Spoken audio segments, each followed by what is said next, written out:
ఎవరు గెలిచారు? హిమాలయ పర్వతాల్లో ఆల్మోడా అనే ఓ చిన్న గ్రామం ఉండేది.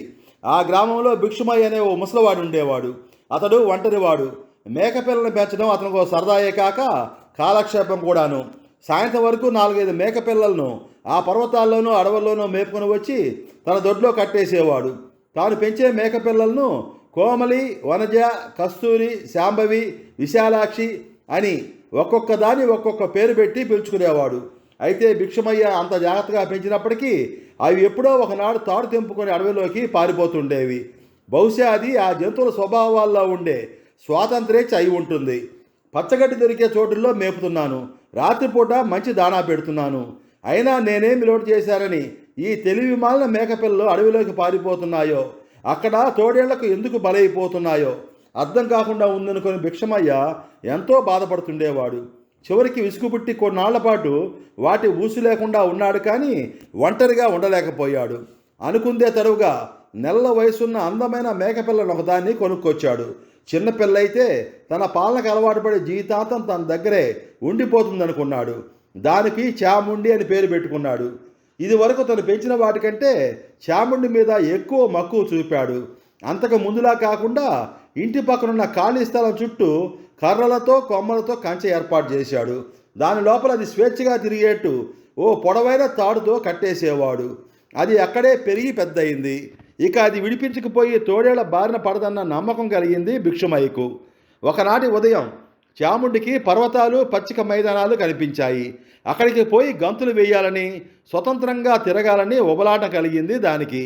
ఇక్కడే ఉంటే పొద్దుగూకులు ఈ తాడు, ఈ కంచె లోపల జీవితం తనకి నచ్చలేదు. తిండి మంచిదే దొరికినా స్వేచ్ఛ లేని జీవితం పట్ల అసహ్యం వేసింది.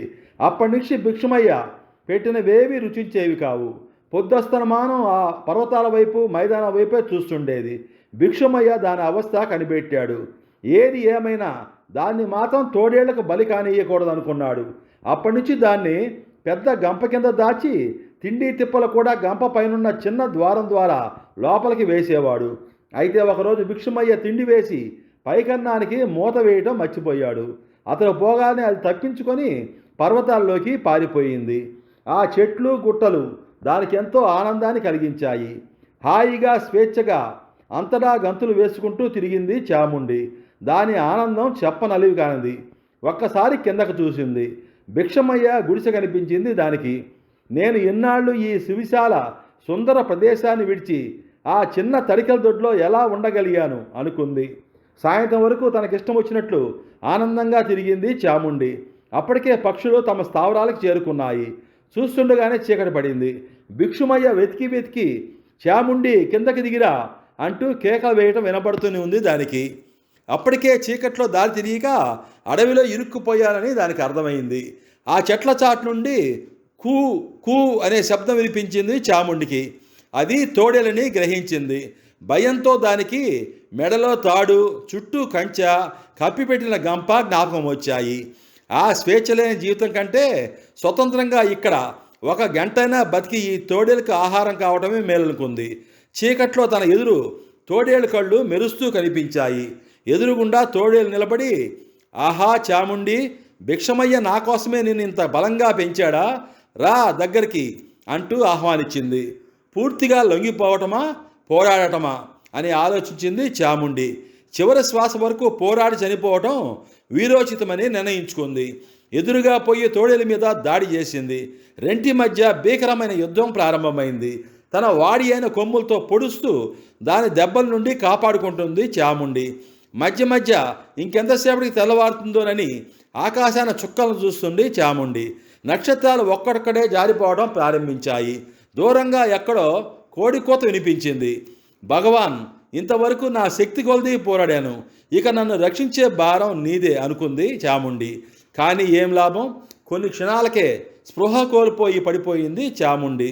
ఒళ్ళంతా రక్తసిక్తమై పడిపోయిన చాముండిని తోడేలు చీల్చి తినటం ప్రారంభించింది. రాత్రంతా అక్కడే చెట్ల మీద ఉండి ఈ యుద్ధాన్ని తిలకించిన పక్షులన్నీ కలిసి అనుకున్నాయి, ఇందులో గెలుపు ఎవరిది? దాదాపు అన్ని పక్షులు తోడేలే గెలిచింది అన్నాయి. కానీ ఒక సీనియర్ పక్షి మాత్రం గెలిచింది చాముండి, ఓడిపోయింది తోడేలు.